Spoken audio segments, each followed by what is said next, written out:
A vast, overgrown field stretches out in darkness, wild and untamed, under the heading Chat 1 Finding Work. The dense tangle of weeds and tall grass swallows the landscape whole. Someone grabs another person from behind, fingers closing around a shoulder in the dark. Out in the field at night, two figures stand with their backs turned as two others struggle in a distant patch of dim light. Four crows line a telephone wire against a gray, indifferent sky, filling the air with their harsh cries. A man with glasses stares off to one side, expression unreadable, carrying the weight of a quiet life. He stands alone in the open field beside the telephone poles, a solitary silhouette against a pale horizon. He seemed like a boring person. The city churns with bodies and noise, pedestrians flooding the streets beneath towers plastered in signs, and yet, even amid all this, his own life has been absolutely mundane. Traffic lights dangle above the urban sprawl, and he admits that, looked at closely, he does have his small idiosyncrasies. The city facade presses in, indifferent, but there are little things he does, things he finds important. Hiroshi sits alone at a cafe table by the window blinds, holding a piece of paper and musing that wanting to talk with people, things like that, is one of them. A lit cigarette rests between someone's fingers, smoke curling upward. A woman in a patterned shirt sits across from him at the cafe table, cigarette in hand, telling Hiroshi he always seems to enjoy their conversations. A hand taps ash from a cigarette into a tray with a quiet, deliberate tap. The woman looks straight ahead, flat-faced, telling him to look at this. Hiroshi and the woman sit together at their table as he explains that the Metropolitan Law Office sent him a letter through Hello Work demanding to know whether he was really at home and not working. The woman fixes him with a flat, serious look. She glances downward with dry, cutting irony. Isn't the recession just wonderful? Hiroshi smiles faintly, insisting it isn't a matter of luck, keep looking and something will turn up.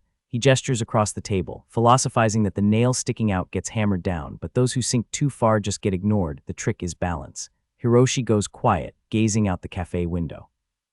His attention shifts to a woman with her hair in a bun passing through the cafe aisle, who gestures toward the guy with glasses over there. Hiroshi sits alone at his table, distant and small, while other customers watch with puzzled expressions. Hiroshi sits completely alone at a large table, speaking aloud to empty space. Someone nearby whispers that it's as if there's someone else there. Hiroshi smiles to himself and glances upward, while the onlooker admits he gives them the creeps. Hiroshi grins and holds forth on survival. To protect yourself, you must appear moderate, and those ancient martyrs and tortured revolutionaries were simply stupid. A waitress in uniform appears at his table and Hiroshi looks up, startled mid-monologue. The waitress looks down awkwardly and asks, with visible discomfort, whether he would like another glass of water.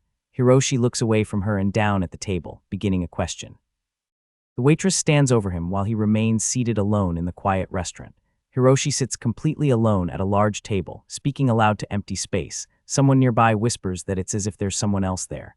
Hiroshi looks up at the waitress standing near his table with her tray. He stands and announces he has to go soon, leaving the empty table behind. He walks a narrow urban street hemmed in by houses and utility poles, telling his mother under his breath that he thinks he got the job. Inside a cramped, trash-filled room, Hiroshi crouches beside an elderly woman sitting on the floor surrounded by debris, assuring her he will somehow make ends meet. A small, bare-faced toy lies abandoned among the trash on the floor. Hiroshi smiles gently down at his mother's strained, wrinkled face and promises she won't have to suffer anymore. He'll be able to pay for her medicine now. Hiroshi looks up at the waitress standing near his table with her tray. Hiroshi heaves a large, heavy object over his shoulder and steps forward. The elderly woman's eyes go wide with terror as she screams at him to get out. He's a demon. She lunges forward and grabs his arms in a frenzy, shrieking that someone has taken her son, while Hiroshi smiles calmly and asks if she's having a fit again.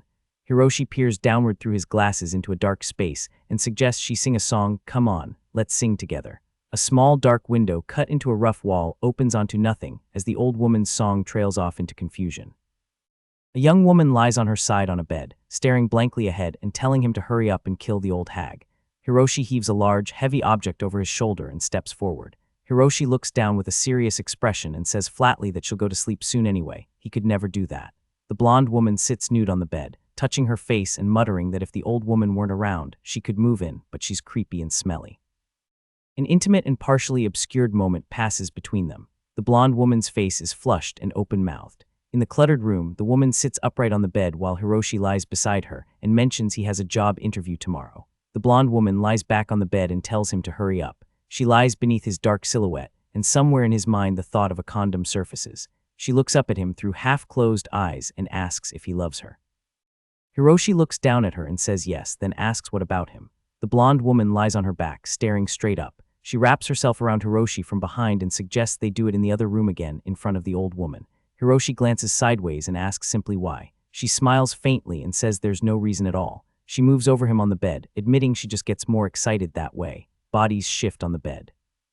The elderly woman watches from her bedding with wide, uncomprehending eyes. The blonde woman throws her head back in abandon, the old woman's patterned blanket beside them. The moment is obscured, raw and wordless. The blonde woman leans forward with eyes shut, crying out that she's really coming.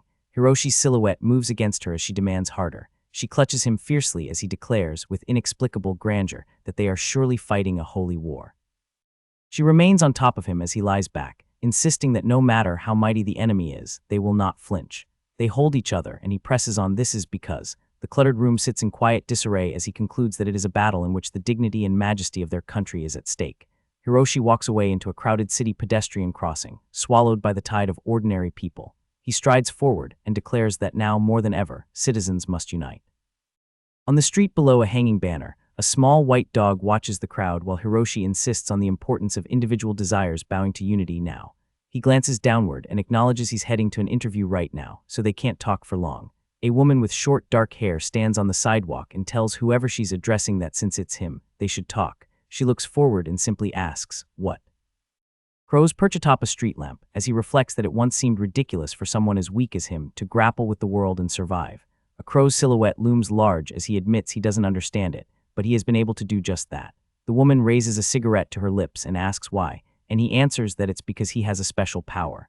Hiroshi listens with surprise as he clarifies it's nothing as grand as psychokinesis. The two of them sit together at an outdoor table as he describes it as just a bit of a sixth sense. An empty chair sits beside a table with a bottle and a can, and the question hangs in the air, sixth sense. A crow stares back with a cold, knowing eye as he confirms it, he can sense danger. Hiroshi reflects that this sense has always let him steer clear of trouble before it finds him. He moves along a busy sidewalk past some bushes, and something suddenly snaps his attention. A hand reaches out and grabs the edge of a wall. A dark, narrow alley opens between the buildings.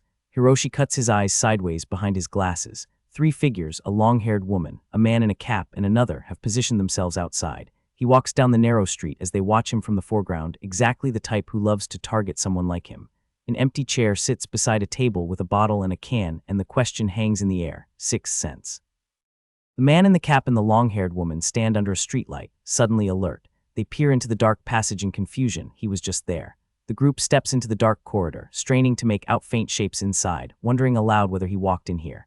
Hiroshi explodes out from between the two of them in a burst of motion, sending everything flying as they reel in shock. The man in the cap and the long-haired woman stand under a streetlight, suddenly alert. The man in the cap takes a blow from behind and crumples against the wall. Hiroshi drives another person hard into the alley wall with a battle cry. The short-haired woman takes a drag of her cigarette and observes, so it's war. Hiroshi, calm as still water, corrects her. It's not war. He drags a limp body across the alley floor and says he's simply disposing of them. The short-haired woman stares down, quietly processing what she's just witnessed. She asks if he was born with it, and Hiroshi looks downward and says, probably. He stands alone in the narrow alleyway and admits he only realized it was there recently. Hiroshi sits alone at a cafe table with a laptop, bottles, and a cup around him, wrestling with the question of when it all started and drawing a blank. He bows his head in distress and finds, strangely, that he cannot remember. A woman with dark shoulder-length hair looks steadily forward and tells him it's all right. A voice calls out to Hiroshi from somewhere unseen. Hiroshi stands outside with his back to us, staring up at a large brick building with Gothic arched windows as the voice tells him he'll surely remember soon. A deep, rumbling sound bears down on him from somewhere above. Inside a cluttered office, a heavy-set man in a tie addresses Hiroshi, so this is Hiroshi Kano, and notes bluntly that he has blood on his face. Hiroshi stares straight ahead, dried blood spattered across his cheek and forehead, expression betraying nothing. The seated older man adjusts his glasses and asks whether Hiroshi got into a fight and why he's an hour late. The heavy-set man looks down at Hiroshi and confirms that Higuchi has already told him about the job. Hiroshi sits with hands clasped, staring forward blankly. The names Higuchi and the job mean nothing to him. The heavy-set man shrugs it off, and the seated man studies Hiroshi with growing suspicion, wondering what exactly Higuchi has been doing. The seated man presses a hand to his face in exasperation. Hiroshi doesn't know. The older man fixes his gaze directly on Hiroshi through his glasses and states that he heard Hiroshi was in the military until last year. He asks whether Hiroshi was posted to the front, and Hiroshi answers with a quiet yes. Hiroshi clarifies that he moved goods along the supply lines in the rear. The older man raises his eyebrows in sharp surprise. Rear support, he says, because that is not what Higuchi told him. Hiroshi's eyes go wide with shock, while beside him the older man stares out a window where a crow has perched, demanding to know where Higuchi is. The heavyset man shrugs it off, and the seated man studies Hiroshi with growing suspicion, wondering what exactly Higuchi has been doing. The seated man presses a hand to his face in exasperation. Hiroshi doesn't know. A crow opens its beak on its perch and cuts through the tension with a sharp cry. The older man moves past Hiroshi and concedes that it doesn't matter, he hates explaining things anyway. The man reaches into a locker and tells Hiroshi he'll be using this for his work. A large semi-automatic handgun is held out toward Hiroshi, who stares at it without expression. The heavy metal weapon comes to rest on a dark surface with a dull thud. The older man settles back and begins. He's sure Hiroshi knows about the Vengeance Act that was passed 2 years ago, as Hiroshi, blood still on his face, listens intently.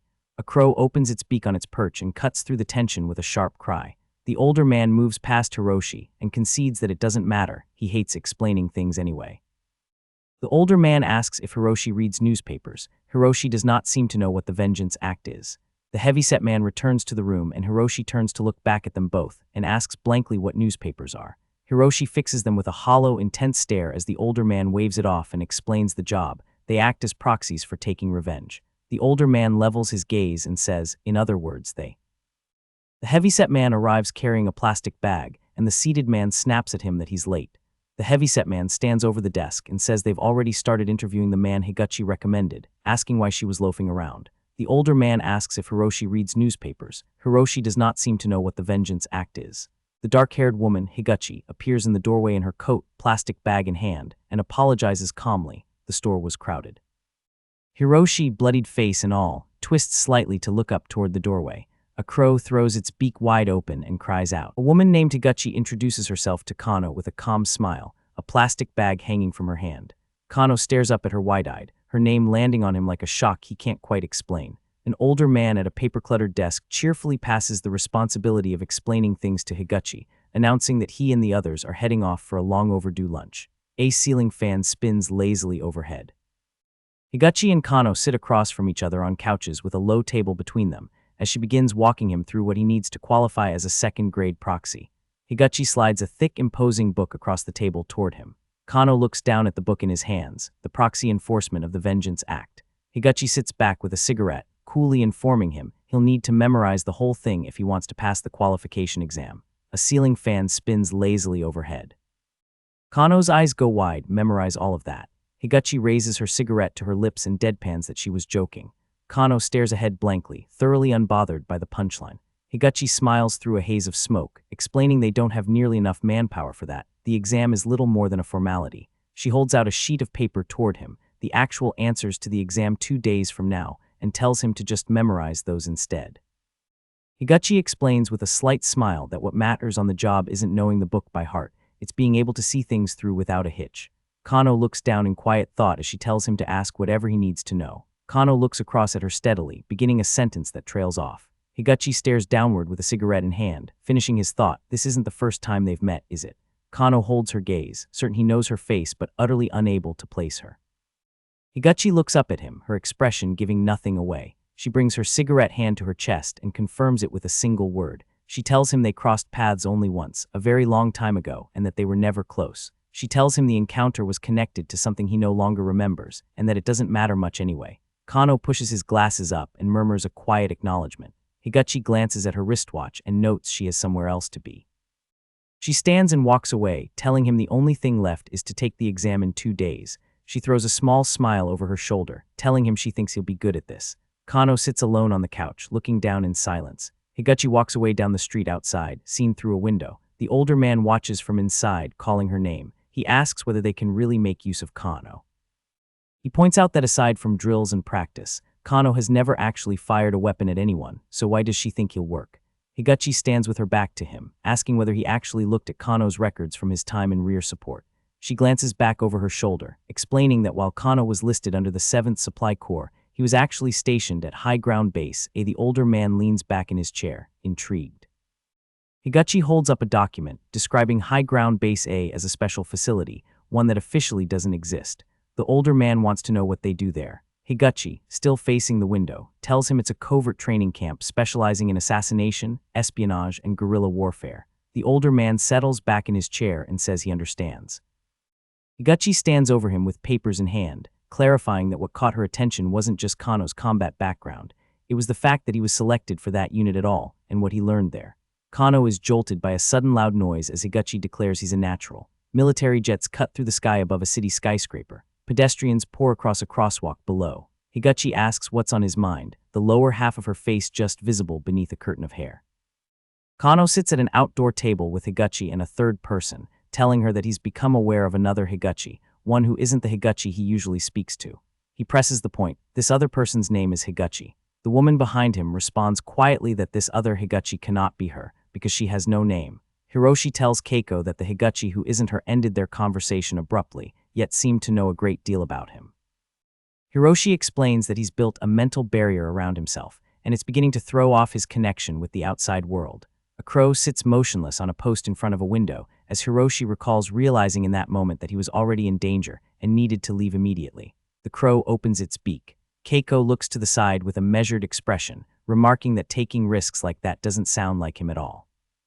A waitress in a French-maid outfit arrives at the table as Hiroshi tells Keiko he has to find out the truth, even if it means taking risks, and that's why he's decided to take the job. The waitress walks away as Keiko's voice follows her. She understands, but she's still worried. The waitress sets down a cup of coffee with an apology for the wait. Hiroshi looks to one side, quiet. The mug lands on the table with a thud.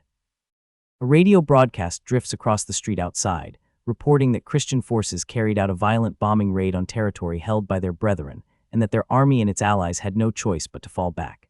Hiroshi walks alone through a city street as a broadcast continues, announcing that headquarters has swiftly reorganized its troops and is preparing to counter a potential large-scale offensive. He turns into an alleyway and stops, looking up at a balcony as someone calls his name. Hiroshi looks upward with a startled expression. Two women lean over a wooden balcony railing above him, asking if he got the job and inviting him to come up. A woman explains that she got fired, had a falling out with her partner, couldn't go home, and moved into the room next to his just that morning. Hiroshi takes it in and offers a sympathetic remark that that's terrible. A woman in a tank top turns around toward Hiroshi as he arrives at the door, mentioning she was just about to have yakiniku with Keiko before letting out a sudden sharp sound. A phone rings out from somewhere in a tall concrete residential building. The ringing continues. An older woman stands in her room staring down at the ringing rotary telephone on the table. She listens in mounting distress as the voice on the other end calls her a murderer, tells her she should be ashamed to still be alive, and screams at her to just die. Then the line goes dead. The older woman sits alone at her low table in the dim room as 3 knocks sound at the door. A voice outside asks if Nishizaki-san is home. The older woman looks up toward the door, frightened. Higuchi stands outside the door with a large envelope in hand, calmly introducing herself as being from the Vengeance Act Proxy Enforcement Office and explaining she's there to deliver a court notice. The older woman peers through a crack in the door, her eyes wide with disbelief at the words proxy enforcement in court. Higuchi steps closer to the doorway asking if Mamoru is home, while the older woman panics and begs her not to come in. Somewhere inside the dark, trash-strewn room, a young man sits curled up on the floor as the older woman insists Mamoru is out and offers to take a message. Higuchi smiles gently and extends a pen, telling the woman that as Mamoru's mother she's fine to sign on his behalf. Higuchi explains that the court has accepted a vengeance petition filed by the parents of Masaichi Yamamoto, the boy Mamoru killed 4 years ago, and that her office has been tasked with carrying out the enforcement. Higuchi addresses the older woman pleasantly, directing her attention to the documents. Still smiling, Higuchi informs her that the enforcement will take place in 4 days, on the 27th starting at noon, and hands over the papers for her to read through beforehand. The older woman clutches the papers to her chest in shock as Higuchi mentions a hotline for residents who have questions, but the woman cries out for her to wait. Higuchi tilts her head slightly and asks what she needs. The older woman breaks down completely, sobbing that Mamoru already served his sentence in prison and atoned for what he did. Why is this happening now? Higuchi states calmly that the court has made its decision. Mamoru has not yet finished atoning to the victim and the victim's family. The mother looks down, weeping into her hand. Higuchi glances back before leaving, telling the sobbing woman not to despair. This is not a death sentence. Higuchi continues from outside the door, reassuring the woman that the civil liberties of the enforcement target are fully respected. She explains that Mamoru will be given the same weapon as the proxy and has the right to hire bodyguards for protection. She adds that if he can't afford a bodyguard, the court will assign one to him. The older woman stares blankly ahead, tears streaming silently down her face, as Higuchi asks her to sign one last form before her next appointment. Higuchi holds out a small plastic bag of mandarin oranges, telling the woman it's from her boss and that they wish her all the best. The older woman looks down in confusion as something is set in front of her. A bag of mandarin oranges rests on the floor as Higuchi's parting words hang in the air. Please eat them with your son. A baby wails at the top of its lungs. A young man holds a large white envelope, while the woman beside him rocks the screaming baby in her arms. Higuchi stands in the doorway smiling, pressing a bag of oranges into the young man's hands, reminding them the enforcement is 4 days away and wishing the family well before leaving. Higuchi looks down with a quiet, steady calm. Higuchi descends an outdoor staircase alone under a street lamp at night, exhaling as she notes that just 2 cases have somehow eaten up the entire day. A baby lies awake on patterned sheets, dressed in floral clothing. A woman looks down at the sleeping baby and asks softly what they are going to do. A woman stands in a doorway watching a young man hunched on the floor, head bowed, cigarette in hand. The young man stares at the floor and admits he doesn't know. The woman's face crumples with desperation as she cries, reasoning that if they could escape within 3 days or use the gun they've been given to kill them, everything would be fine. The man and woman stand side by side in grief. He looks down and tells her this is his fault, that he did something stupid. The woman wraps her arms tightly around him from behind, weeping that she wants to be with him forever, even knowing what he is. A baby lies awake on patterned sheets, dressed in floral clothing. A residential apartment building stands lit against the night. A cluttered kitchen counter holds a portable stove with a pot, bowls, and chopsticks. In a bedroom, a man and woman are in the middle of sex, while a third woman sits in the foreground with her back turned, looking dejected. The man tells the woman beneath him that the neighbor had a few drinks and should be out by now, adding that the risk of being heard only makes things more exciting. The woman's flushed and sweating face makes clear that he's right. In the next room, a man with glasses lies on his back and reads from a booklet, working through exam questions about the permitted methods a proxy may use to carry out enforcement. The naked woman writhes on the bed, breathing hard. She tells the man to put it inside her. The exam question offers 3 possible answers regarding permitted weapons. The woman arches back on the bed with a cry. The man with glasses reads on through the noise, reaching a question about whether a proxy is permitted to respond if the target attempts to talk or persuade them. He moves on to the next question, entirely undisturbed by the sounds bleeding through the wall. The woman throws her head back and announces she's climaxing. She arches her entire body off the bed, calling out for the man to watch. The man with glasses stares blankly ahead as their screams frame his face on both sides. The man with glasses opens the door into their room. He stands in the doorway looking at the 2 of them on the bed, still catching their breath. The man and naked woman look toward the doorway, startled, as the man with glasses addresses them. The man quickly insists this isn't what it looks like, while the woman warns that it's time for the man's mother to sleep. The man with glasses asks the other man if he could please get off the bed. He adds that he's studying and would appreciate it if they kept the noise down. The woman pulls a blanket around herself while the man scratches his head with a sheepish apology. The man with glasses tells them to put the air conditioning on sleep mode. His mother can't sleep without it. The man and woman watch the door slam shut. The man and naked woman look toward the doorway, startled, as the man with glasses addresses them. The man sits on the bed smirking, amused at how that went. The man laughs that he expected the neighbor to shriek and come at them, though he'd have handled it, while the woman pulls her blanket up to her chin. The woman says simply that Hiroshi is that kind of person. The man grins, unbothered. He leans in toward the woman, telling her they don't have to hold back anymore. He rests his head against her shoulder while she stares ahead at nothing. From somewhere unseen, a single word: shit. A man with a backpack approaches a large circular building, marked as the examination hall for second-grade Vengeance Act proxy enforcers. An instructor at the front of the room announces he's about to hand out the exams. He instructs the rows of seated examinees to check their assigned candidate numbers. The man with glasses sits among the other candidates, composed and focused. He stares down intently as the papers are distributed. A low murmur runs through the room as the candidates settle in, one of them with a cigarette already in her mouth.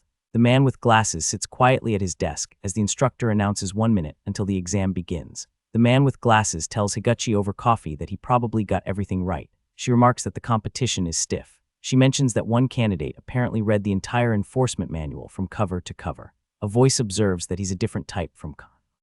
Higuchi looks directly forward, saying nothing. The voice adds that being diligent doesn't make someone useful, it just makes them diligent. Kano looks down, musing that someone who wants this particular job that badly must be a strange person. Higuchi reacts to something. Kano reaches for a ringing phone on the table, noting that the office told him to keep one on him. Kano answers and goes quiet. Kano holds the phone to his ear and answers. Higuchi sits at her desk smiling, asking how the exam went and whether he remembered the answers she gave him. Kano says her name slowly, as if something is wrong. Higuchi asks what's the matter as a wider view shows Kano sitting near a window inside the cafe, other patrons seated around him. Kano walks alone across a herringbone-patterned brick pavement, people moving past him in every direction. Crows perch on utility lines against a darkening sky, their calls cutting through the air. Kano stops and looks up toward them. He turns sharply, wide-eyed, as feathers scatter through the air around him. Kano looks back over his shoulder at a commotion behind him, feathers still drifting down around the crowd. The crowd around him buzzes with excitement. Someone in it shouts that a revenge attack is happening right now. An older bald man has a younger curly-haired man pinned to the brick pavement and is beating him savagely. The younger man's bloodied face screams up in fury and terror. Kano watches from the crowd as the older man howls that the young man took his daughter's life and he will crush him like an insect. Kano continues to watch without flinching as the attacker declares this as his punishment. The crowd splinters, some calling for an ambulance, others cheering the old man on. The younger man lies soaked in blood, looking up weakly at the man standing over him, whispering that he doesn't want to die. A blade plunges into the younger man's eye. The older man drives the knife into the younger man again and again. A blood-stained hand grips the knife handle. The older man wheels on the crowd with the bloody knife and warns them that intervening is a felony. The younger man's face, shattered and blood-soaked, screams that this revenge is senseless. The older man snarls back at him. The crowd erupts in screams as blood flies and Kano stands perfectly still at the back, watching. A blade plunges into the younger man's eye. An aerial view shows the crowd surrounding the older man as bystanders call for him to stop. The younger man is already dead. Kano stands in the middle of it all with a measured expression, while someone behind him doubles over and vomits. The older man sits on the ground drenched head to toe in blood, chest heaving. He pants in profile, hollow-eyed and manic. He rounds on the surrounding crowd and screams at them for staring. Kano and another man stare back at him, blank-faced. Kano watches the older man rave that his revenge is complete, that he is now innocent, that he has paid for everything. The older man laughs that he has sent both parent and child to hell together, while the crowd around Kano breaks into wild, unhinged laughter. Floating text reveals what the older man is laughing about, the brutal rape and murder of a 12-year-old girl. Kano walks through the hysterical crowd with his hands in his pockets, eyes straight ahead, as people around him shout that they're watching a revenge killing. He keeps walking and observes, almost to himself, that getting killed while taking revenge is pointless. The younger man's ruined face stares up from the ground, one eye destroyed, blood and fluid leaking from his mouth, as a voice reflects that things like this should be left to a proxy. Kano looks at the dead man and wonders aloud why anyone would try to do this themselves, in this day and age. A blood-soaked photograph lies discarded on the pavement beside a spreading pool of blood, a smiling man with his arm around a young girl, as Kano calls him an idiot and walks on. Two security personnel stand atop a hulking industrial vehicle marked with the number 2, one scanning the horizon behind a helmeted visor and badge armband, the other immortalizing the moment through a camera lens.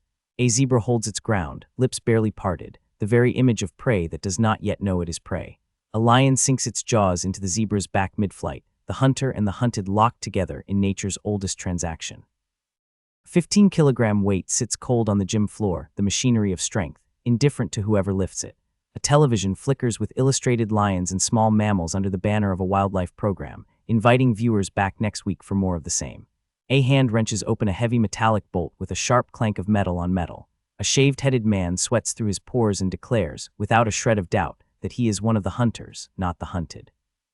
Shirtless and unbothered, the man settles before his laptop and poses the day's philosophical question: why is killing forbidden? On the laptop screen, a bespectacled speaker challenges the room: if killing is wrong, why does war make it lawful? The shaved-headed man smirks and fires back his answer: if you want to kill so badly, go to the front lines yourself.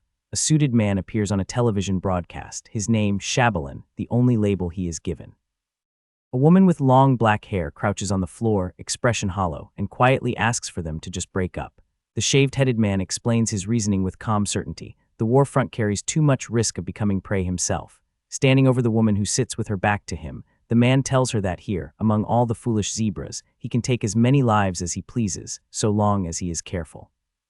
His eyes narrow to slits as he orders her to stop wasting time and get ready, because he is about to begin. His grin barely visible below the nose, he offers her an alternative. He could simply beat her until she is nearly dead. A single tear rolls down the woman's cheek. Two pairs of hands, one pinning the other's wrist hard into fabric. A ringed hand is held down against a surface, a small patch of the scene obscured by the sensor's blur. The man forces himself upon the woman on the bed, a portion of the scene blocked from view. Sweat beading on his brow, the man grins and philosophizes mid-act. Those who talk about hunting without knowing it will only understand their own zebra nature once they have been caught. Through her tears, the woman pleads with him not to finish inside her. She cannot bear another pregnancy. With a smirk half buried beneath the frame's edge, the man tells her she can give birth if she wants. It makes no difference to him. Gripping her face, the man leans in and demands she say the words that she loves him. The man forces himself upon the woman on the bed, a portion of the scene blocked from view. Pinned beneath him, the woman hears him press the demand, tell him she loves him. Tears streaming, the woman looks up at him as he screams at her to say it. She turns her face away and covers herself, forcing out the words between sobs that she loves him, she loves him. His eyes go wide and manic, and he screams the words back at her as if they belong to him. He loves her, damn it. Spent and shirtless, the man stares out through iron bars at the city buildings across the way. Tall city towers loom under an overcast sky as a voice from somewhere below rails against Christian imperialism and calls the peace agreement an enemy trap. A massive crowd surges down the street, flags raised, chanting in unison to resist the enemy by every means available.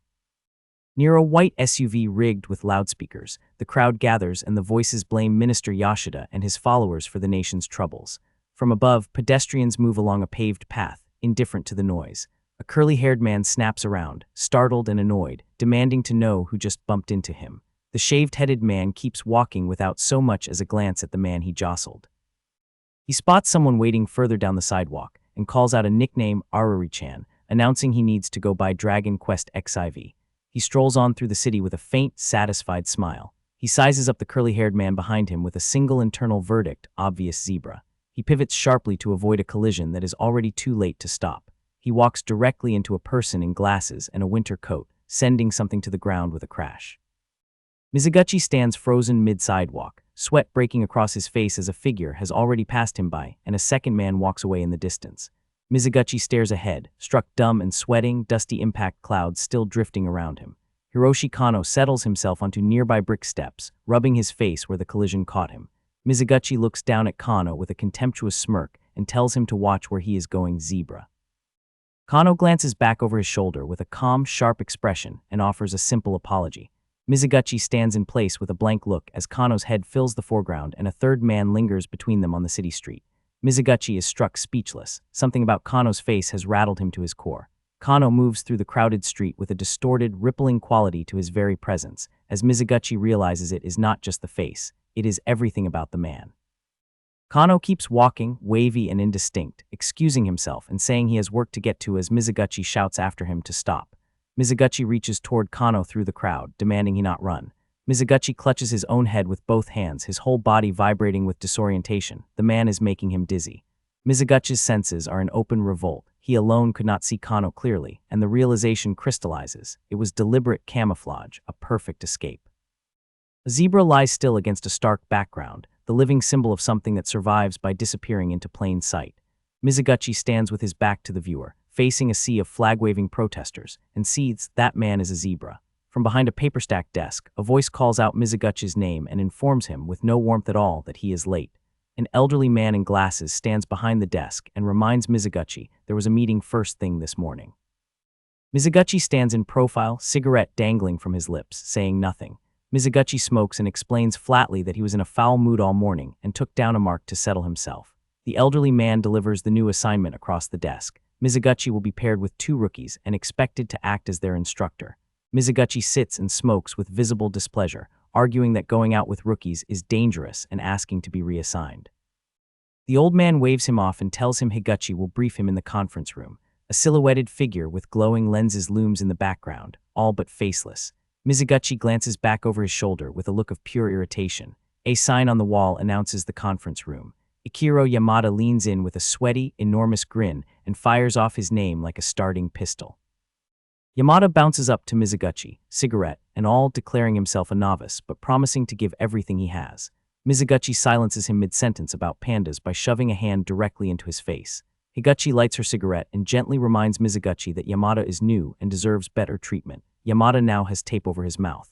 Mizuguchi narrows his eyes and concedes the point only grudgingly. They are short-handed after all.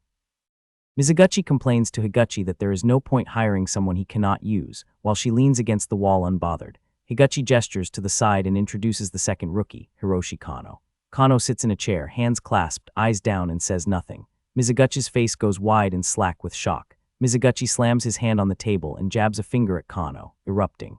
Kano sits in his chair and holds Mizuguchi's gaze with a perfectly neutral expression. Higuchi glances back with mild curiosity and asks if the two of them already know each other.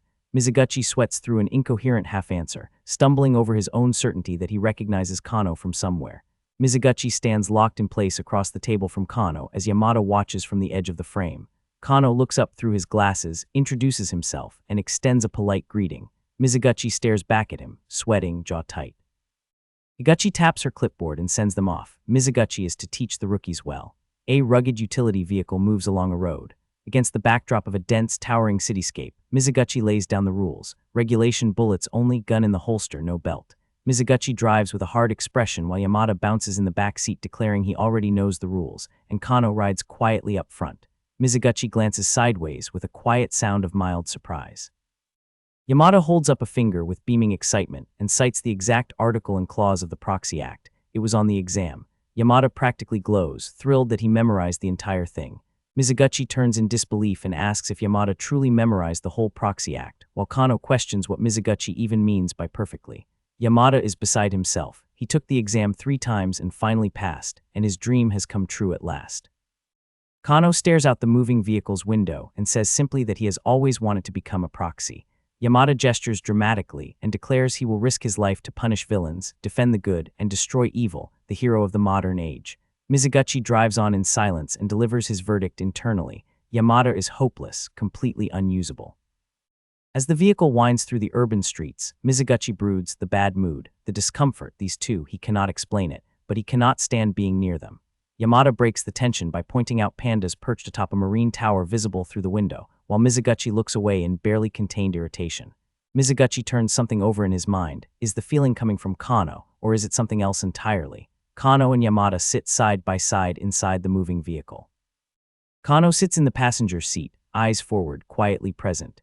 Yamada looks toward the front of the vehicle. Yamada turns in his seat and addresses Kano with a blunt "hey." Yamada waits for Kano's attention as Kano glances over. Mizuguchi catches Kano's reflection in the rearview mirror and asks him directly what he thinks about being a proxy, and Kano answers with a single word: no. Yamada breaks the tension by pointing out pandas perched atop a marine tower visible through the window, while Mizuguchi looks away in barely contained irritation. Mizuguchi turns something over in his mind. Is the feeling coming from Kano, or is it something else entirely? Kano states it plainly: it is just a job. Kano continues, adding that since it is a job, he intends to do it exactly as instructed.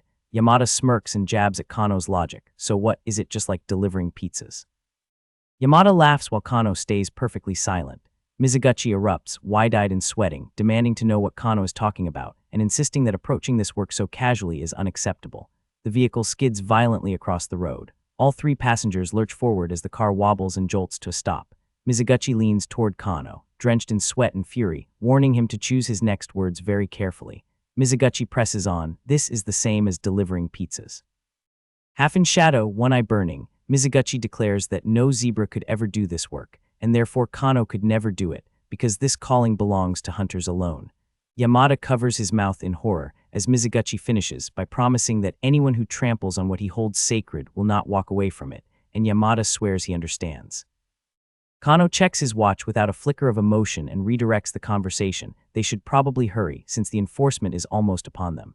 A phone begins to ring and Yamada's tension spikes visibly. The phone rings again as Yamada starts to react. Mizuguchi's face fills the frame as the ringing continues. Kano remains utterly calm as the phone rings on. The ringing presses forward, filling the car. Yamada flinches as someone finally picks up.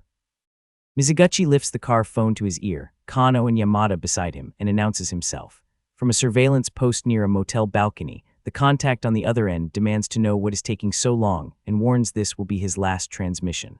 The contact reports that the target, Tsukiyama, has been holed up in the corner room on the 1st floor of the motel since the previous day. Mizuguchi listens as the contact reasons that Tsukiyama hiding makes sense. The enforcement period restricts their freedom of movement.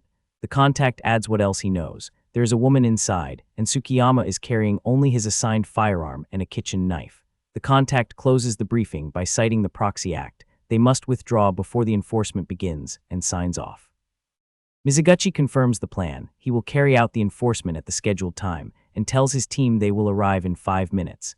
Mizuguchi cuts the call and repeats the order to his team: prepare themselves. Yamada drips with sweat and confesses he is deeply nervous. The moment has finally arrived. Mizuguchi turns toward Kano with a dark, almost cheerful smile and promises to settle things between them later. The vehicle pulls up and stops in front of a concrete apartment building as Mizuguchi announces they have arrived. Mizuguchi identifies the target, Tsukiyama, and places him in room 101. The 3 men climb out of the vehicle onto the street, Yamada fumbling and flustered as Mizuguchi tells him to move faster. Mizuguchi spots movement ahead and tenses. Kano recognizes them too before Mizuguchi can finish his thought. Mizuguchi raises his hand in a silent halt and identifies the men outside as Tsukiyama's bodyguards. Yamada loses his composure entirely, flailing and screaming that they will be killed, as Mizuguchi tells him to get a grip. Yamada freezes in wide-eyed panic. Mizuguchi walks straight toward the 3 bodyguards without hesitation, as Yamada begs him not to approach them. Yamada and Kano stand side by side watching Mizuguchi advance alone as the wind howls around them. Mizuguchi walks directly into the cluster of bodyguards, who smoke and lounge without alarm. Mizuguchi slots himself seamlessly into the middle of the group as though he belongs there. Mizuguchi mingles casually with the bodyguards, one of whom drapes an arm over another's shoulder. Mizuguchi raises a hand in easy greeting and fits in with the guards so completely that there is no seam between predator and prey. One bodyguard walks down the street beside another. Their court-appointed wages, the spiky-haired man explains, are simply not worth dying for. The spiky-haired man tells the man with glasses that the bodyguard's own office will pay them several times more if Tsukiyama dies, so leaving is simply rational. A man looks down with a quietly devastated expression and admits to himself that despite being a bodyguard, he does not want to die. The spiky-haired man walks toward an open doorway while explaining that the absurdly low success rate of court-appointed proxies and bodyguards stems from exactly this kind of arrangement. The spiky-haired man glances back over his shoulder. Inside a motel room, a man in a tank top and a blonde woman jolt at the sound of loud knocking from the door. A hand snatches a handgun from the bedside table with a sharp click. The tank top man plants himself at the door with his gun raised and demands to know who is there. Through the closed door, the spiky-haired man identifies himself as a Tokyo bodyguard and asks, with casual ease, to use the toilet before the proxy arrives. The tank top man hesitates. That knock matched the one arranged with the bodyguards, but something feels wrong, while the blonde woman behind him looks uneasy. The tank top man begins to unlock the door chain, reasoning that the bodyguards should not know they are here yet, and the enforcement has not started. Outside the door, the spiky-haired man waits with a small smile, the man with glasses pressed close behind him. A wristwatch reads 12:01, 1 minute past the hour, and with it comes the realization that it has already begun. The blonde woman stares at her wrist in panic and confirms it. The enforcement has started. The spiky-haired man reassures the man on the other side of the door that the proxies will not come immediately. There is time. The man with glasses lifts his gun into position as the man in the suit stands behind him, sweating. A hand turns the doorknob as the door groans open. The blonde woman screams a warning to the tank top man as he opens the door. The spiky-haired man's eye appears in the crack of the door. The tank top man's expression shifts to alarm as the door swings wider. A gun thrusts through the gap in the doorway. The spiky-haired man reassures the man on the other side of the door that the proxies will not come immediately. There is time. The spiky-haired man bursts through the door and shoots the tank top man in the head while the blonde woman screams and the body falls backward. The tank top man lands flat on his back, his gun slipping from his fingers. The spiky-haired man stares forward, utterly still, utterly focused. The spiky-haired man bursts through the door and shoots the tank top man in the head while the blonde woman screams and the body falls backward. The tank top man lands flat on his back, his gun slipping from his fingers. The spiky-haired man stares forward, utterly still, utterly focused. The spiky-haired man bursts through the door and shoots the tank top man in the head while the blonde woman screams and the body falls backward. The tank top man lands flat on his back, his gun slipping from his fingers. The spiky-haired man stares forward, utterly still, utterly focused. The spiky-haired man bursts through the door and shoots the tank top man in the head while the blonde woman screams and the body falls backward. The blonde woman screams her partner's name. The tank top man lies on the floor beside his dropped weapon. The man with glasses enters the room gun first, the sweating man in the suit right behind him. The spiky-haired man seizes the blonde woman and slams her down hard. The spiky-haired man continues the assault as the woman begs him to stop. The man in the suit recoils in horror as a devastating blow lands somewhere in front of him.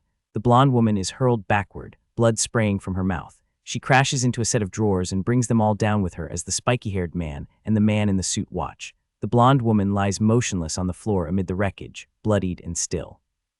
The tank-top man barely clings to consciousness on the floor, calling out a name, Acme. The man with glasses looks down at the scene, expression hard and focused, gun raised. The man in the suit stares down in drenched, silent horror. The spiky-haired man surveys the room with a calm, contented smile. The spiky-haired man stands behind the man in the suit and explains with unhurried clarity that anyone who interferes with an enforcement must be handled violently. That is simply how it works.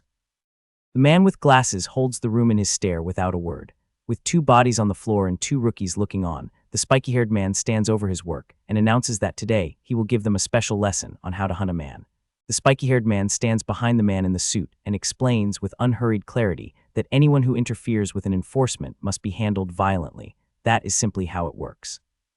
The man with glasses holds the room in his stare without a word. With two bodies on the floor and two rookies looking on, the spiky-haired man stands over his work and announces that today he will give them a special lesson on how to hunt a man. The spiky-haired man stands behind the man in the suit and explains with unhurried clarity that anyone who interferes with an enforcement must be handled violently. That is simply how it works. One bodyguard walks down the street beside another. Their court-appointed wages, the spiky-haired man explains, are simply not worth dying for. The spiky-haired man tells the man with glasses that the bodyguard's own office will pay them several times more if Tsukiyama dies, so leaving is simply rational. A man looks down with a quietly devastated expression and admits to himself that despite being a bodyguard, he does not want to die. The spiky-haired man walks toward an open doorway while explaining that the absurdly low success rate of court-appointed proxies and bodyguards stems from exactly this kind of arrangement. The spiky-haired man glances back over his shoulder. Inside a motel room, a man in a tank top and a blonde woman jolt at the sound of loud knocking from the door. A hand snatches a handgun from the bedside table with a sharp click. Suited man steps forward from the shadows, gun raised and aimed, promising his two companions that today they will learn exactly how to hunt a man. A young woman lies beaten, her pale face marked with bruises, blood, and dark smudges, the first casualty of whatever grim business is unfolding. The same young woman slumps against a wooden cabinet, her tank top and arms soaked in dark stains, a forgotten cigarette pack lying near her on the patterned floor. A pair of glasses catch the faintest reflection of the crumpled woman left behind. Someone is watching, and they have seen everything. A young man with dark hair and glasses stares ahead, his wide eyes and taut expression betraying the barely contained dread running through him. A large crow throws its head back and lets out a sharp, grating cry into the silence. Hand levels a gun downward at a bald man sprawled face-first on a floral carpet, while a voice poses the loaded question of why exactly this man is about to die. A short-haired man swings his gun to the side and barks at someone called Yamada, demanding an answer while two dark-haired onlookers sweat anxiously nearby. The two onlookers exchange a nervous glance, one of them barely managing to begin a stammered reply. Yamada stares downward, sweat streaming down his face, and recites the official reasoning: the target disrupted society, inflicted unbearable suffering on innocent people, and in other words. A young blonde man picks up the thread with a shadowed face, coldly recounting how the man on the floor broke into a home 12 years ago, kidnapped a couple, and killed them after 3 days of torment. Yamada looks upward and sweats through his collar as he concludes that what is happening now is simply the appropriate punishment, vengeance carried out under the authority of the Proxy Enforcement Act. A flashback tears through the scene. 3 figures pin down 2 others and beat them savagely, as a voice insists this act of killing wipes away the grief of the bereaved and restores peace of mind to all of society. The short-haired man stares ahead with a blank, unsettling calm and says just one word: you. Turns slightly toward the man with glasses beside him and asks, with weaponized casualness, whether he is retarded. The man with glasses recoils in shock, completely blindsided by the question. The short-haired man snaps his gun forward with a click. The conversation, it seems, is over. He pulls the trigger and a bullet tears into the blonde man's shoulder, sending blood spraying as the blonde man cries out in agony. The 2 onlookers flinch hard, gasping in horror at what just happened. Blonde man grabs his bleeding shoulder with his free hand and croaks out a plea for it to stop. The short-haired man grins wide and wild, explaining that he doesn't want the official script. He wants the real reason, stripped of all justification. Why him, why now, and why by his hand? The blonde man collapses to the floor, curled over his wound and groaning through gritted teeth. Man with glasses stares down at the gun in his own trembling hands, the short-haired man's voice cutting through. Being a proxy is just an excuse, and whatever the target did to become one is entirely beside the point. The short-haired man looms over the blonde man curled on the floor, remarking on how pathetic he is, living with a useless woman, and opening his own door like he had nothing to fear. He glances sideways and continues, if there is any meaning to this at all, it is simply that the man never even knew he was being hunted, stumbling through life like a stupid zebra. Yamada stares up at him, drenched in sweat, struggling to understand what any of this is actually supposed to mean. The short-haired man glances back with the faint smirk of someone who enjoys not being understood. opens fire again and again at the floor, emptying rounds into the target below as screams fill the room and the onlookers watch in frozen horror. Yamada stares downward, his face hollowed out with quiet horror, unable to make a sound. The blonde man lies face down on the floor, wreathed in smoke, still groaning faintly. His face is half submerged in a spreading pool of dark liquid as he rasps bitterly that they should just finish the job. Isn't that what they came here for? Short-haired man's face dissolves into total darkness, except for the whites of his eyes and the gleam of his teeth as he announces that he is in a bad mood today and intends to take his time. Yamada snaps, shouting that the Enforcement Act requires them to carry this out quickly. They are not supposed to draw it out like this. Short-haired man turns back with a bared grin and asks whether killing the man instantly would really wipe away the sorrow of the victims. After all, didn't he make them suffer just the same way? The bald-suited man stands with his arms flung wide open and a triumphant grin, declaring that no one has any grounds to complain about whatever he chooses to do here. Continues in the same gleeful posture, relishing the fact that he gets to hunt freely. A stupid zebra has practically walked into his arms. He leans forward and gestures generously, telling the two of them that today he will hand the game over to them. A large hand levels a gun in the foreground as the man with glasses looks ahead. The order comes through. Kano is to kill Tsukiyama. The bald man jabs a finger forward with a ferocious expression and assigns the woman to Yamada. Young suited man goes pale, wide-eyed, and begins to stammer. The young man shouts in protest, demanding to know why they need to kill her too. The young man presses on, insisting the woman is no longer resisting in a situation like this. Dealing with Tsukiyama alone should be more than enough. The bald man seizes the young man by his collar, hauling him close, gun still in hand, and tells him very quietly to stop running his mouth. His face fills the frame, bloodshot eyes stretched wide, teeth clenched, as he reminds the young man what happens to anyone who tramples on his sacred ground. He finishes the thought. He will not let it go unpunished. Someone speaks in silhouette, their voice low, calling out to Mizuguchi. Kano, looking downward with an unreadable calm, delivers the verdict simply. Mizuguchi is not doing the right thing. A head of tousled hair catches the light as a face is just barely visible. Blood-stained blonde woman stirs and murmurs a questioning sound, still present, still conscious. The young suited man stares down anxiously while a looming shadow responds. So what if he isn't? What is Yamada going to do about it? The bald man levels his gun at the blonde woman's head from behind, and then she surges against him, throwing her body into the confrontation as a desperate cry tears through the room. Woman slams into the bald man with enough force to send him stumbling backward as the young suited man watches in stunned disbelief. The bald man reels, wide-eyed and sweating, completely caught off guard by the sudden impact. The young suited man lunges for a door control panel while Kano grabs at him from behind, trying to stop him. The bald man crashes to the floor with the woman landing hard on top of him, and she screams for her husband to run. Short blonde man whips around in shock and she screams it again, run. He freezes for just a moment, his face drenched in panic. The bald man is pinned to the ground, the woman holding him down, as a gun slides out of his grip and a heavy footstep closes in. The bald man's eyes go wide with shock as the woman presses a knife to his neck. Kano stares down at the scene, stunned into momentary stillness. Blonde man raises a gun and screams the woman's name, Akemi, as Yamada and Kano spin around and bring their own weapons up in response. The blonde man opens fire repeatedly as he twists away, gunshots cracking through the air around him. Yamada and Kano fire back through the smoke, the room erupting into a chaotic exchange of gunfire. Empty shell casings tumble through the air, ringing as they fall. Body explodes backward through a glass structure, shattering it completely and sending debris flying in every direction.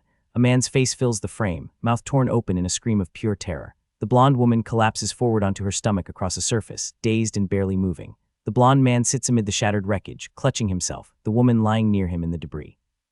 Bald man claps a hand to his neck as blood pours from the wound, shrieking in absolute horror at the sight of his own blood. Yamada raises his gun while pleading desperately with the woman. She has done nothing wrong, her life matters. She needs to put the knife down. The woman kneels on the floor, soaked in blood from face to chest, panting raggedly with the knife still clenched tight in her fist.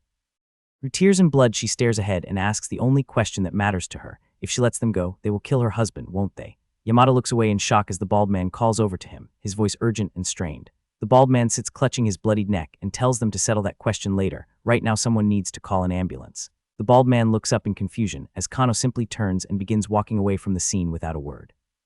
Kano keeps walking, his face completely cold, explaining that he's going to finish Tsukiyama. After all, Yamada was assigned to handle the woman. Yamada snaps his head around in alarm, catching sight of the bloodied woman in the corner of his vision. The bald man erupts in fury, screaming for someone to call an ambulance. Kano reaches into his jacket and pulls out his handgun as he walks, stating flatly that the enforcement takes priority. Yamada stands completely frozen, his face locked in horror, unable to get a single word out. The bald man screams a furious curse and swings his gun up as the blonde woman charges at him from behind with her knife raised high. Yamada screams Kano's name. Blood erupts from Kano's neck in violent spurts as the woman slashes through from behind. He stands perfectly still as it happens. The bald man smashes against the wall and crumples to the floor, completely soaked in blood and out of the fight. Kano's glasses go white, his face falling into shadow, and he raises his gun and points it directly ahead. The blonde woman stands bleeding heavily from her nose and mouth as the man behind her shouts in shock, both of them caught in the aftermath of whatever just happened. Kano looks forward with cold focus and informs her that under the Enforcement Act, he will have to deal with her as well if she resists any further. The woman stares downward, face streaked with blood and tears, saying nothing. She lifts her gaze forward, bleeding still, her expression stripped of everything but quiet grief. She reaches one arm out toward the man standing with his back to her. The dark-haired man stares upward, sweat pouring down his face, and begs her to stop. Please just stop. 3 gunshots tear through the woman as blood bursts from her body, while the man at her side reels from a bullet that has torn through his hand. Room settles into a tableau of devastation. The woman collapses to her knees screaming, the wounded man standing beside her, the suited man slumped against the wall with his gun, and Kano standing on the far side with his weapon still smoking. The dark-haired man stands staring downward, mouth open, sweat on his face, unable to move. The blonde woman lies face down in a spreading pool of blood as a single voice states simply, "That's it." Suited man slumped against the wall stares upward, wide-eyed, and says he remembers. He recognizes who is in front of him. He leans forward with unblinking intensity and insists that no matter how well disguised, his eyes will never forget that face. Kano looks down to the left, puzzled, and repeats the word back, disguise. He asks with genuine detachment what the man means by disguise. Spiked-haired suited man stabs a finger forward and shouts, "Stop playing dumb." Kano is the zebra who slipped through his hands that very morning. Kano swings a leg over a railing and tells the man he will have a proper conversation with him once the job is finished. Kano moves to the outside and quietly addresses Mizuguchi. The spiked-haired man looks up drenched in sweat and tells him to wait. He's not done talking. A metallic object tumbles through the air as the man cries out for Kano not to leave. Kano drops between the narrow walls of the city buildings, falling away into the gap below. A foot hits the ground hard, kicking up a small cloud of dust on landing. Kano stands in the street below, his face utterly still as the ambient roar of the city surrounds him. Someone steps into the alley, their footsteps splashing through a puddle on the littered ground. Kano stands in the alleyway with his back to us, gun hanging at his side, alone. Glances slightly to one side, his face composed and unreadable. The alley stretches out ahead of him, narrow, cluttered, and empty. A crow calls out from a wire above while another bird's dark silhouette perches below. Kano stands in the wider alley junction, looking down at his weapon. He checks the breech and counts what he has left. He cannot afford to fire recklessly. Only a few regulation rounds remain. Someone steps into the alley, their footsteps splashing through a puddle on the littered ground. A foot splashes hard into a puddle as someone runs. A man in a tank top sprints through the narrow alley, chest heaving, breath fogging the cold air. He squeezes his eyes shut as he runs, sweat streaming down his face, his vision beginning to dim from blood loss. He staggers against a wall and clutches his side, and then Kano's voice cuts through, telling him that running is pointless. Kano calls out from the junction ahead, gun raised, telling Tsukiyama he memorized the layout of this area in advance, and that with the blood already lost, there is nowhere left to go. Kano steps further into the open and tells the man to come out. He will end it quickly. Tsukiyama presses himself flat against a wall corner, shaking and curses under his breath. Something knocks over a bucket somewhere in the alley, the clatter ringing out through the silence. Kano's head snaps toward the sound. Tsukiyama leans against the wall, panting hard, gathering himself. Kano's silhouette cuts through the alley at speed, crashing past obstacles as he moves to cut off the escape. Tsukiyama scrambles desperately around a corner, gasping for air. He freezes. There is something ahead, something that stops him cold. He turns and runs back the way he came, screaming. Something knocks over a bucket somewhere in the alley, the clatter ringing out through the silence. Tsukiyama runs down the alley away from us as Kano's voice drifts after him, calm and unhurried. Kano tells him plainly, this is business. Tsukiyama turns and finds Kano already standing behind him in the alley, composed and unmoved, as Tsukiyama pants and shakes in the foreground. A long shadow stretches across the ground between them. Kano tells him quietly that he has already taken care of his wife. He killed her. Tsukiyama stands completely motionless, his face shattered. Kano watches his breath curl in the cold air and asks, without any particular feeling, whether Tsukiyama is still listening. Tsukiyama runs down the alley away from us as Kano's voice drifts after him, calm and unhurried. Kano tells him plainly, this is business. Ravens pack every rooftop and wire above the alley, their cries filling the air as more wheel through the sky above. Light-haired man peers around a corner, his face a mess of sweat and wide-eyed fear, while a dark figure stands in a doorway behind him and tells him he is cornered. The light-haired man faces the shadowy figure of Kano down the length of the alley, gun raised. He levels his weapon with shaking hands, tears cutting through the sweat on his face, and demands to know if Kano really killed Akemi. Kano stands in shadow with white light swallowing his eyes behind his glasses, his face completely still. Ravens pack every rooftop and wire above the alley, their cries filling the air as more wheel through the sky above. A shot strikes the wall near an air conditioning unit behind Kano and the debris crashes outward, but he does not move. Kano turns his head back toward the light-haired man still standing at the far end of the alley with his gun. The light-haired man stands his ground, but every breath is a struggle, his face dripping and his arm barely holding the weapon up. Kano tells him calmly he shouldn't be shooting from that distance. The light-haired man's arm convulses with tremors so severe the gun rattles in his grip as Kano points out the obvious. He's clearly not used to handling a firearm. Kano continues the lesson. Between the blood loss and the shaking, there is no chance of the man landing a hit. Kano explains with the patience of a teacher that if someone truly wants to be certain of killing another person, they need to be within 7 meters. Kano's silhouette advances down the alley, eyes burning white, as a footstep hits the ground. A gun goes off, a flash of light and smoke near the wall, but no one falls. The light-haired man exhales a shaking breath, smoke or vapor escaping his lips. Kano tells him not to waste bullets. At this rate, he will run out before it matters. The light-haired man's bare legs tremble violently on the debris-covered ground. Kano glances back over his shoulder and admits he too is running low. When he finally shoots, he intends to make it count. Kano walks steadily forward as the light-haired man keeps the gun trained on him, and Kano tells him there is no need to fire until he is within range. It's perfectly fine to let him get closer. The light-haired man strains forward, furious and barely holding himself upright, and shouts that Kano is mocking him. Light-haired man's bare feet stumble forward on the rough ground. He fires twice, and Kano keeps walking as if nothing happened. A bullet hisses past Kano's head, and he does not even flinch. The light-haired man screams in pure frustration. He fires again and again, raging and crying out at the impossibility of it. Kano continues closing the distance without breaking stride, bullets whipping past him. Kano's expression remains flat, his voice level just a little further. Light-haired man braces himself, every nerve screaming, just one more step. Without warning, a massive flock of ravens descends from the rooftops and floods the alley, swirling around both men in a storm of black wings and deafening cries. The light-haired man spins and staggers, completely disoriented as feathers and birds blur past him in every direction. He lowers his gun slightly and stares upward at the impossible mass of ravens blanketing every wire and ledge above him, unable to make sense of what he is seeing. The light-haired man stares forward, completely stunned. Kano stands perfectly still against a sky churning with ravens, his silhouette absolute black and his eyes blazing white. The light-haired man sweats in terror and demands to know what Kano even is. He raises his gun above his head and screams the question again, what the hell is he? Raven feathers drift down through the air between them. The light-haired man drags his gun back down and levels it forward again, jaw set, refusing to break. The light-haired man stares forward, completely stunned. Kano raises his gun and fires, and the light-haired man's head snaps forward as the shot tears through from behind, fired by a silhouetted figure who had slipped up beside him in the chaos of the birds. Kano raises his gun and fires, and the light-haired man's head snaps forward as the shot tears through from behind, fired by a silhouetted figure who had slipped up beside him in the chaos of the birds. A masked figure, face hidden behind a keffiyeh with only eyes exposed, levels an assault rifle directly at whoever dares to watch. The title blazes across the image. Chat 5, Overtime. A dead man lies sprawled on his back in a cluttered space, a dark pool spreading beneath his head, while a parliament of ravens descends upon him, perching on his body, on every surface around him, filling the air with dark wings. 3 men work the scene around the corpse. One stands with his back turned, another crouches behind a camera to document the body, and a third squats with a clipboard, studying the dead man in silence. Someone notes aloud that the dead man took 2 shots to the head, the wounds plain on his upturned face. Another angle on the dead man's head and neck prompts the grim observation that death must have been instantaneous. A camera clicks as a man captures the scene on film.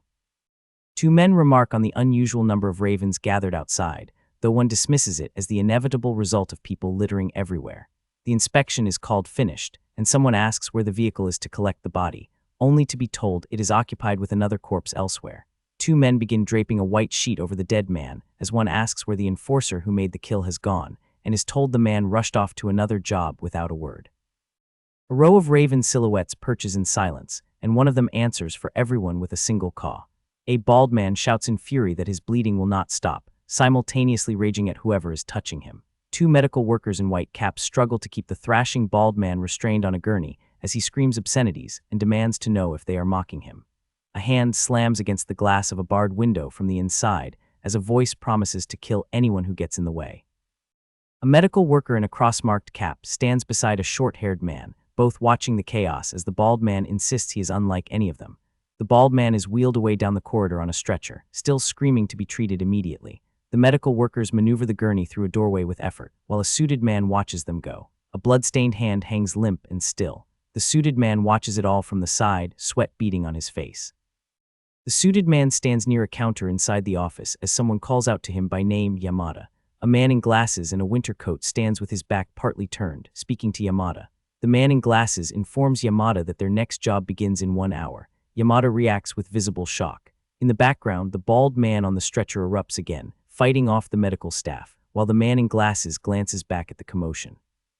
The man in glasses watches calmly as the bald man shrieks at someone to kill his enemy, even granting permission to do it. Medical workers load the still screaming bald man into the back of a white ambulance as he continues to demand the death of his unseen enemy. Yamada watches the ambulance from the foreground as someone beside him suggests sedation is now the only option.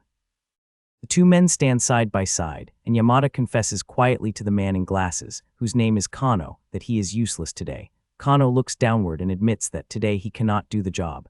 Yamada sweats through the news, barely holding it together. Kano asks Yamada to drive him instead, and Yamada is forced to admit he has no license. A boxy old vehicle tears away at speed from beneath an industrial structure. Inside the car, Kano drives while Yamada sits rigid in the passenger seat, muttering that none of this should have happened the way it did. Yamada stares out the window and demands to know why the wife had to be killed too. Kano looks downward and admits that today he cannot do the job. Kano, eyes on the road, mentions that the man called Tsukiyama had a child. Yamada's eyes go tight with worry as he asks what will become of the kid. Kano shrugs from behind the wheel. Who knows, he says, probably an orphanage. Yamada turns in his seat, agitated, insisting there must be a better way to handle things. Yamada gestures emphatically, arguing that Mizuguchi was dishonest and demanding to know how someone like that became an enforcer. Kano says nothing, his silence says everything. Yamada waits, urging Kano to continue. Yamada suddenly cries out in alarm as the steering wheel lurches in front of him.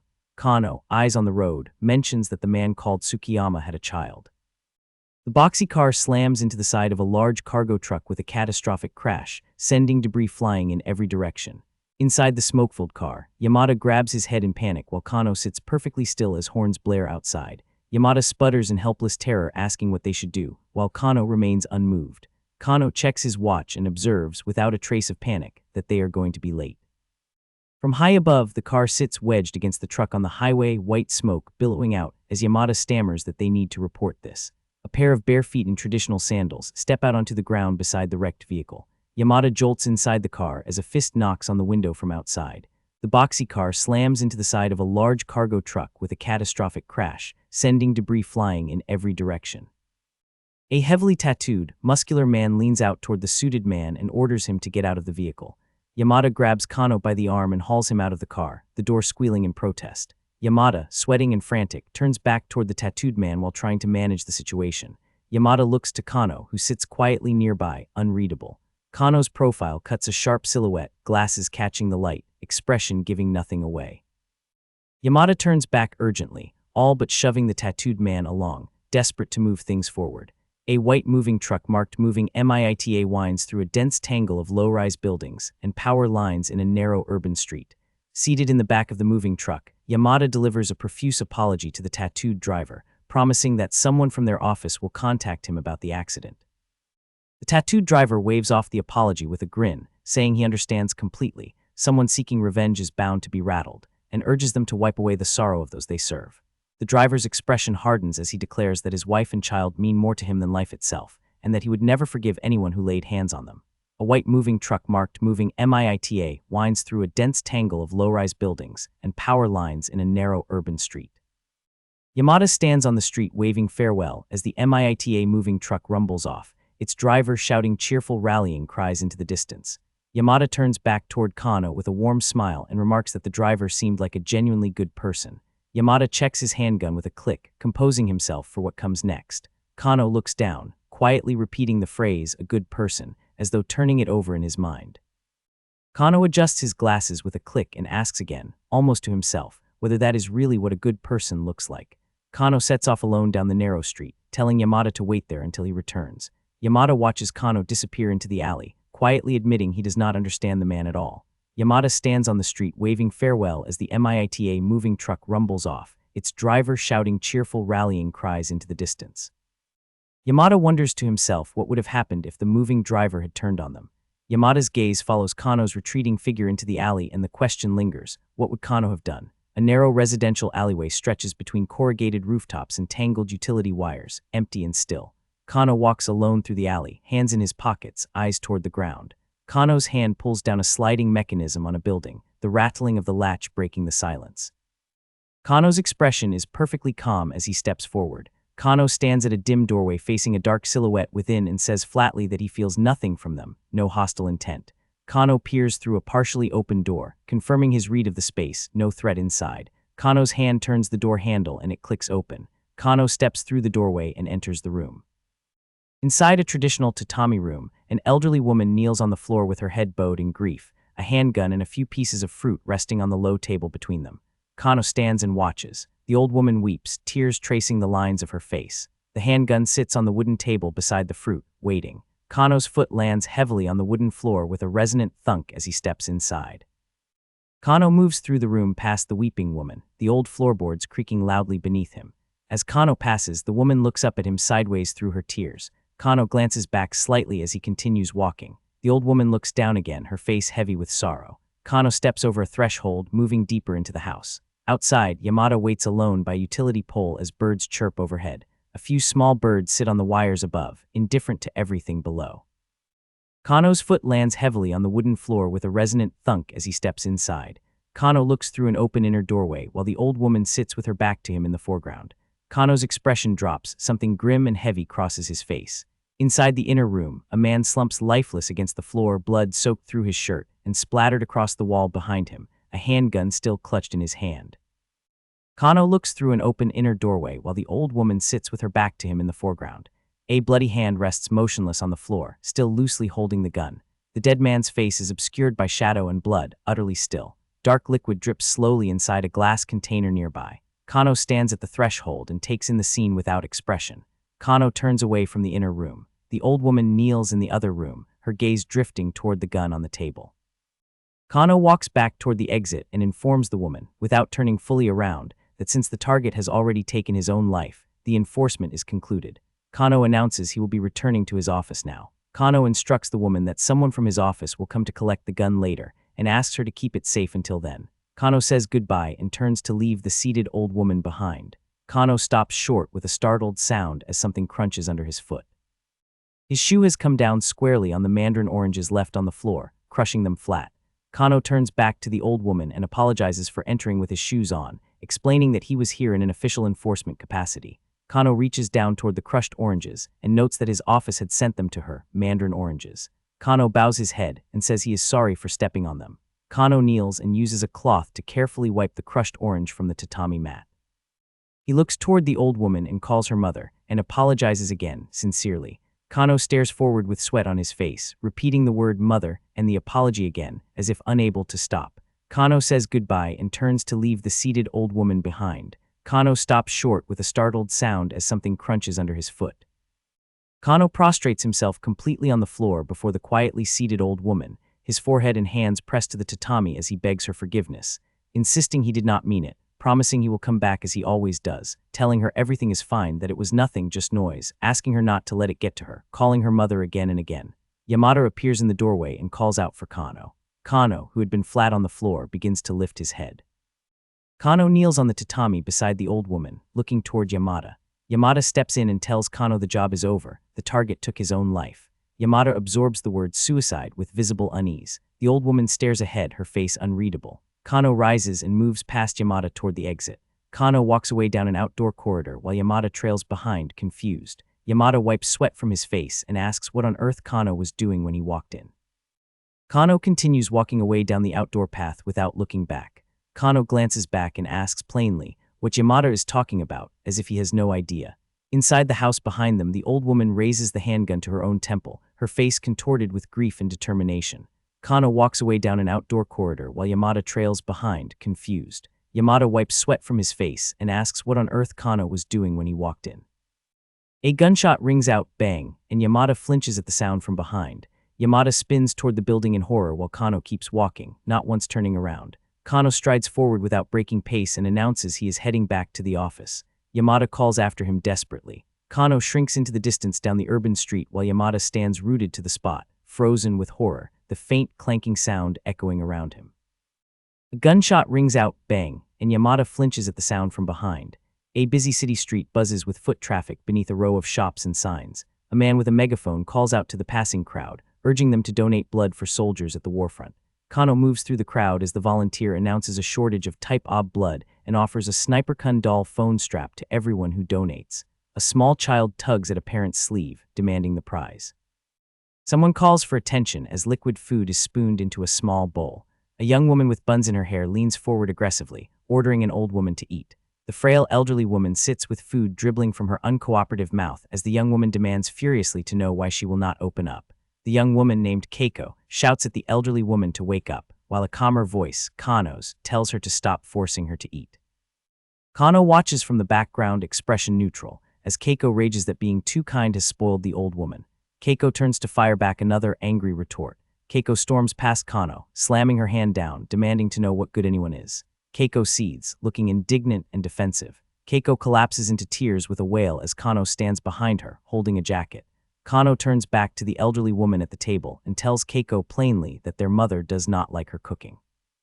Kano holds out a small bowl and says he will take care of it himself. Kano's hands work carefully with scissors, cutting a small points coupon from a product wrapper. He arranges and pastes the new stamp onto a collection sheet already covered in similar coupons. A finger points to a specific row of cartoon character stamps labeled MITA chip on the collection sheet.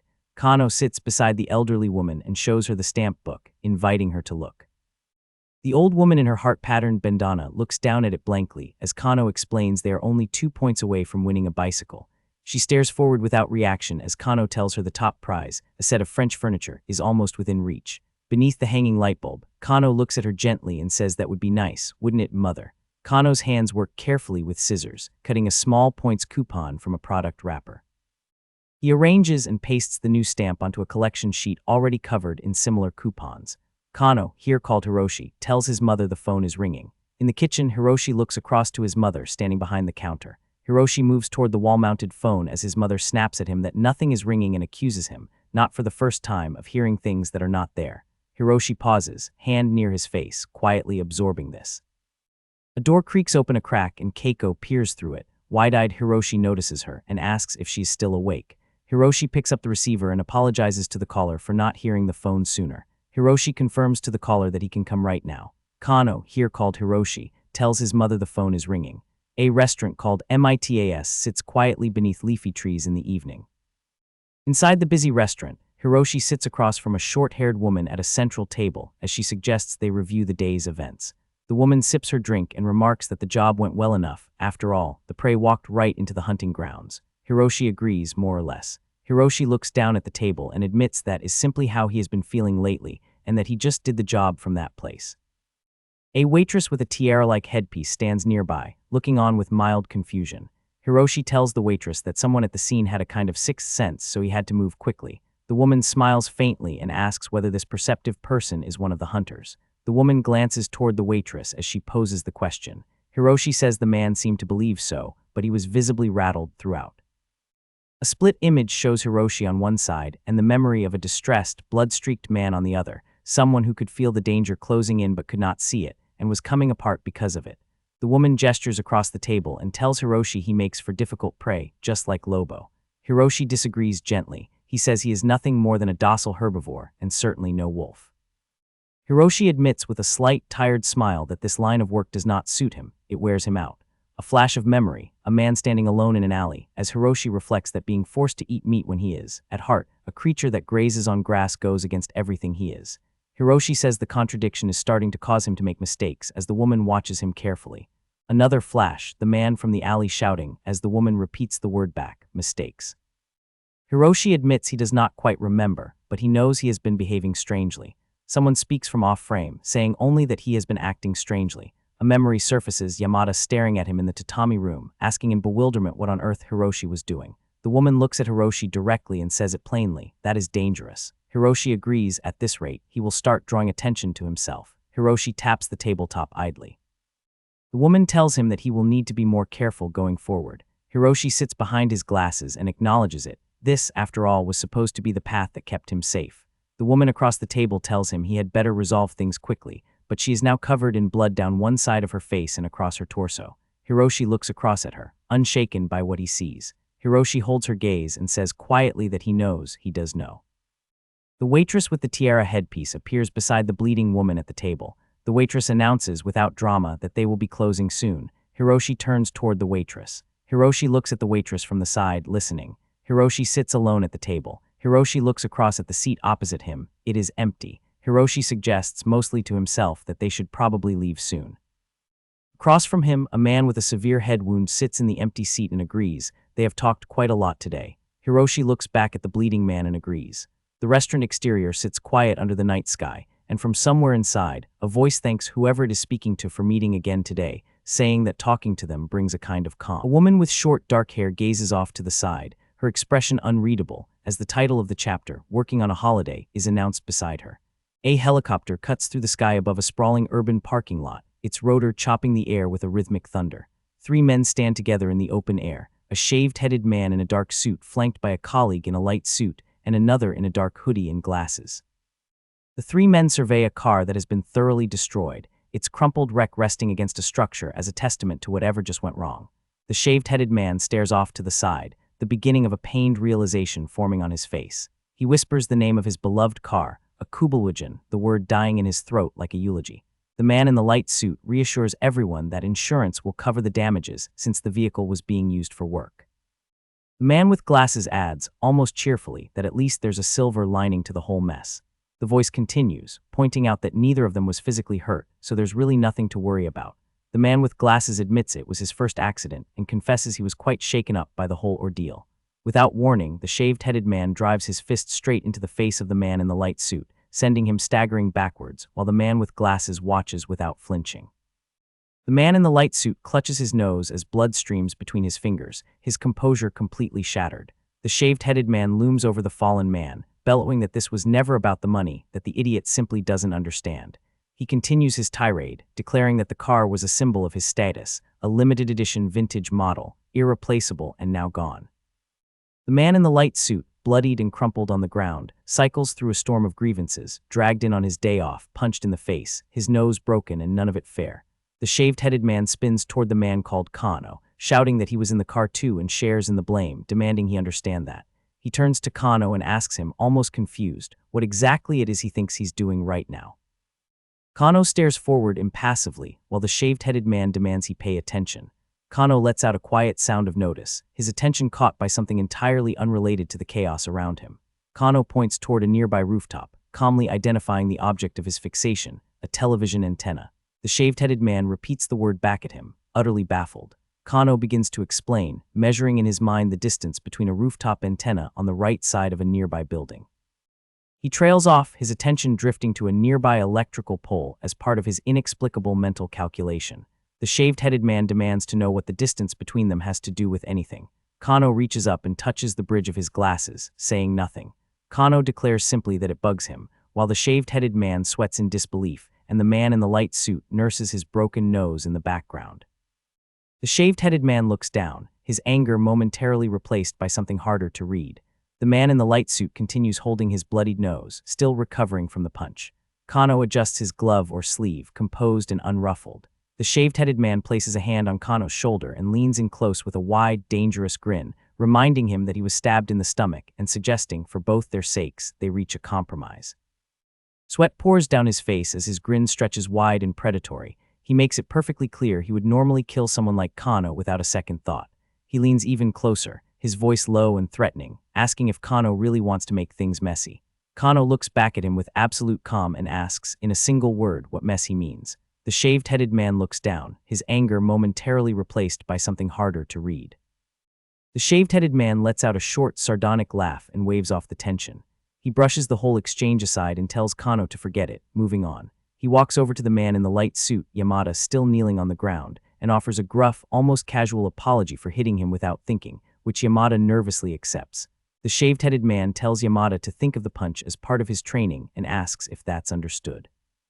Kano tells him plainly that as long as the man stays out of the way of his work, he has no complaints, then asks if he can leave. The shaved-headed man's eyes go wide with sudden, furious indignation, the word teacher having clearly struck a nerve. In an instant, the shaved-headed man draws a handgun and levels it forward, screaming Kano's name, as Yamada recoils in the background. A shot rings out, Kano's glasses shatter from the impact of a bullet, and blood erupts from behind his head. The city's towers stand tall and indifferent above it all, while small wisps of smoke drift silently past. A bald man in a suit trembles with barely contained rage, jabbing his finger forward in accusation.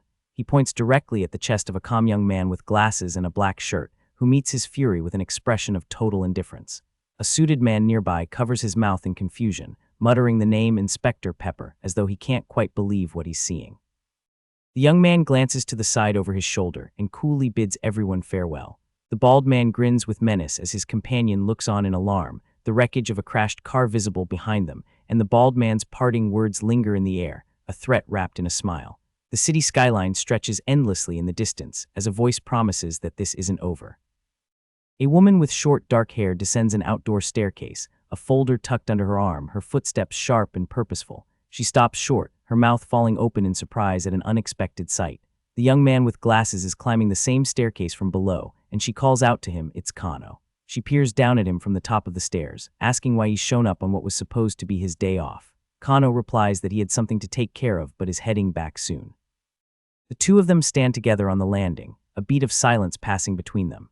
The woman smiles just slightly and asks, almost casually, if he wants to tag along with her while she runs her errand. The city exhales a low, constant roar as wind moves through the canyons between its towers.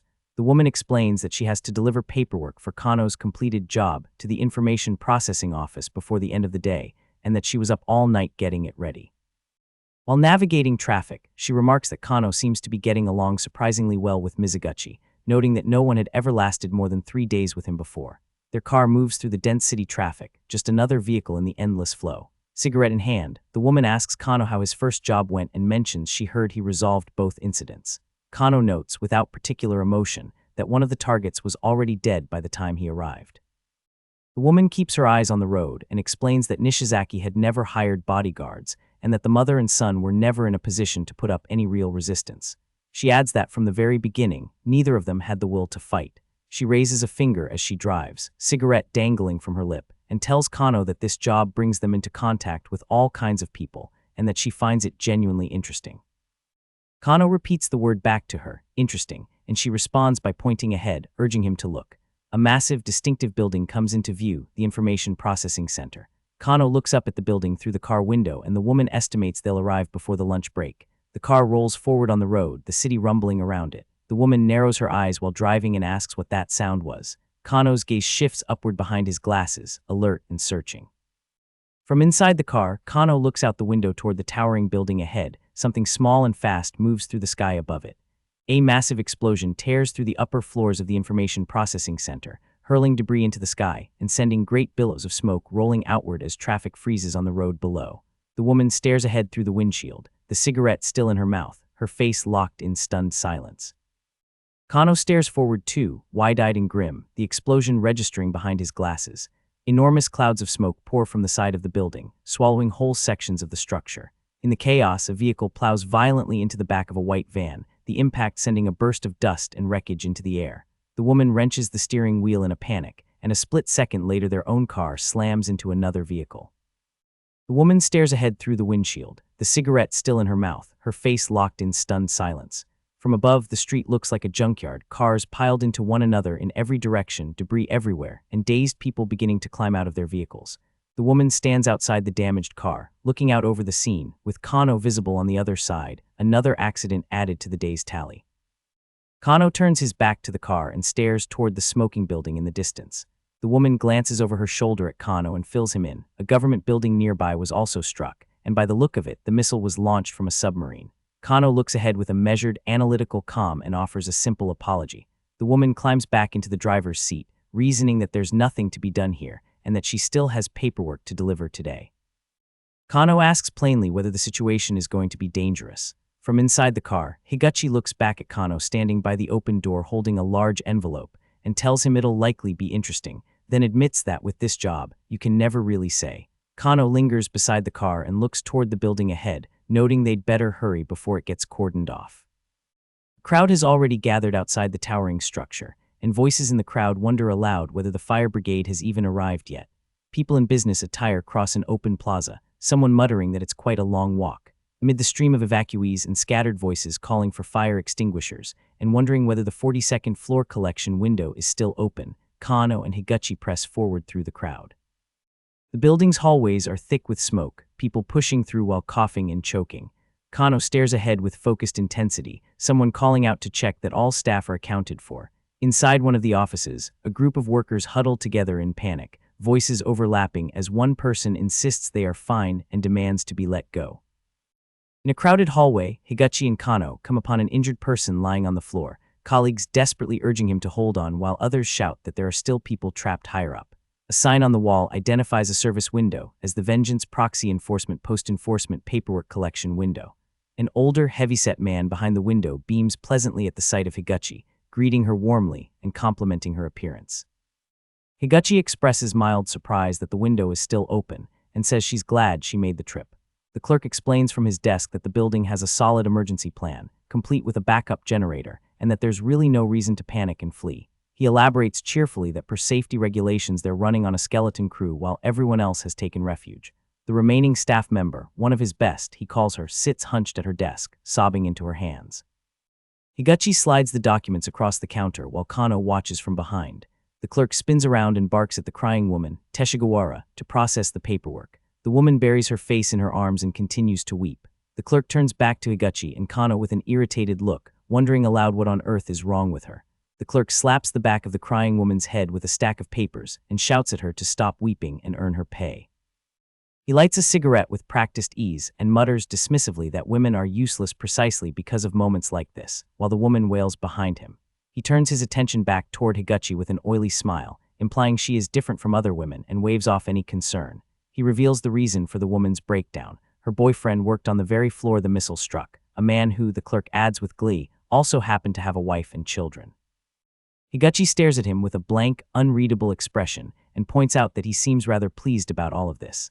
The clerk erupts into laughter at the notion of a woman forced to work while wondering whether her boyfriend is still alive, as Higuchi turns to leave and tells Kano they're going. Outside, firefighters in full gear scramble through the emergency, shouting for stretchers and reporting that one of the district squads is caught in traffic. A public area has become a makeshift triage zone. Injured people lie across the ground, while paramedics work and distressed bystanders call out for loved ones. Higuchi surveys the scene with a slight, detached smile and wonders aloud how many people ended up hurt. Kano looks out at the carnage with a composed expression, while someone nearby begs a person on the ground to hold on. Higuchi remarks matter-of-factly that they are, after all, at war, as Kano begins to say something about the man they just met, that he seemed very pleased to see her. Kano finishes his thought, observing that the clerk appeared very happy specifically, very happy to see Higuchi. Higuchi smiles faintly and suggests that perhaps the clerk is simply not as indifferent as Kano tends to be. Inside a packed train car, a recorded announcement apologizes for disrupted service caused by the missile attack. Passengers press together in the crowded carriage listen as the announcement continues. Cruise missiles have struck 16 government-related buildings across the city, including the welfare ministry. 2 passengers argue in the crush of bodies, one declaring the attack an act of inhumanity, while the other flatly denies touching anyone. Higuchi and Kano stand side by side on the crowded train, gripping the overhead straps, as she asks him why he really came along with her today. Was it just to pass the time? Kano keeps his eyes forward, holding his strap, and says simply that he wanted to talk. He adds the second half with her. Higuchi glances at him with a faint grin and asks the questions that have been building. Why does he know who she is, and why did she choose him for this job? Higuchi reminds him that she told him they'd met once before, and asks whether he remembers. Kano looks away and says that no, he doesn't. Higuchi watches him with an amused expression and asks what he plans to do when he does finally remember who she is. Kano presses his hand to his face and explains that he hates not knowing things, that without all the information, he cannot take full responsibility for his own actions. Higuchi looks at him calmly and offers a different possibility. Perhaps he doesn't know because some part of him decided he didn't need to know. Kano adjusts his glasses and repeats her implication back to himself quietly, that he may have deliberately chosen to forget. The 3 of them, Kano, Higuchi, and a stranger, sit side by side on the train seats in silence, and Higuchi says only that yes, maybe he did. Outside the train window, the sky stretches open and empty past a utility pole. The train tracks curve away from the city and into an open landscape, the skyline receding behind them. Hiroshi stands in a dense field of overgrown weeds, looking out at the world around him, and asks why he has been brought to this place. Hiroshi watches as Higuchi walks toward him down a path through the wild brush, and she tells him she thought coming here might help him remember something. Higuchi keeps walking, her expression calm and deliberate as she explains her reasoning. Hiroshi stands alone among the weeds, looking downward with a quiet, troubled heaviness. Higuchi gestures for him to follow and tells him to come this way. Hiroshi moves through the tall brush, telephone poles and wires stretching above him against an open sky. A foot in a worn sneaker crushes down onto a cluster of empty aluminum cans with a hollow metallic sound. Hiroshi moves steadily forward, his expression focused and unreadable as a voice tells him to stop dawdling. Hiroshi notices a group of 3 young men standing ahead of him in the weeds, and a voice calls him over. Hiroshi stands on a dirt path surrounded by overgrowth, looking ahead at Higuchi as she moves further into the field, the city a distant haze behind them. Recognition slowly breaks across Hiroshi's face. He has been here before, back before he ever joined the army, when he came with colleagues. He recalls it in fragments, that he came here once with some of the people he knew. Higuchi, walking ahead with her back to him, observes that he seems a little nostalgic.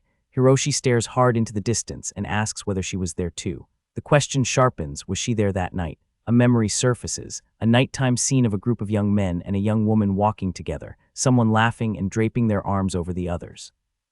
One figure walks with his back to the viewer, a jacket with a circular emblem across his shoulders, while another voice tells someone they've had too much to drink. A hand closes tightly around another person's wrist. A young man wearing a beanie smirks and tells Hiroshi to stand where he is and keep watch while others move away into the dark. A younger Hiroshi stands completely alone in the field, staring ahead, and asks himself what they were doing out there. A woman runs through the grass screaming for help as male figures close in around her. Rows of birds sit in silence along the power lines above, their silhouettes stretching across a blank, pale sky. A crow opens its beak and cries out. Young Hiroshi spins around, startled. A man's hand seizes the back of the woman's white shirt as she tries to flee. A woman runs through the grass screaming for help as male figures close in around her. A voice snaps at Hiroshi to stop daydreaming. Young Hiroshi stands frozen against the dark, his face blank with shock as the order comes to make sure no one approaches. Young Hiroshi keeps his back turned in the foreground while behind him, a group of men force a struggling woman down into the tall grass. A man's hands tear at the woman's clothing as she struggles beneath him, and a voice tells her coldly that it will be over faster if she stops fighting. The memory crystallizes for Hiroshi. There was a woman. He says it again, confirming it to himself. There was a woman. The woman is pinned to the ground, screaming, her clothes torn open as the assault continues. Her face twists in anguish as she cries out in pain. Higuchi speaks quietly, saying she only realized Hiroshi was there at all, after it was already over. Hiroshi stares at her, completely stunned, and the two words that come out of his mouth, after and realize, sound as if they've arrived from very far away. 4 crows perch along a telephone wire in the gray sky, one of them lifting off into the air. Hiroshi stands alone at the edge of a wire fence, a solitary figure against the horizon and the telephone poles. Hiroshi turns his head slightly, saying nothing. He looks back over his shoulder with a dark and grim expression. In the memory, the woman sits alone and curled up among the bushes, abandoned. Her face in the flashback stares forward, tears on her cheeks, blood on her lip, and a despair so deep it has gone quiet. Back in the present, Higuchi stands in the field with her back to Hiroshi, who is at a distance behind her, 2 people separated by everything that happened between them. The full weight of recognition lands on Hiroshi's face as he stares ahead and begins to say her name. He finishes the thought, she is the woman from that time.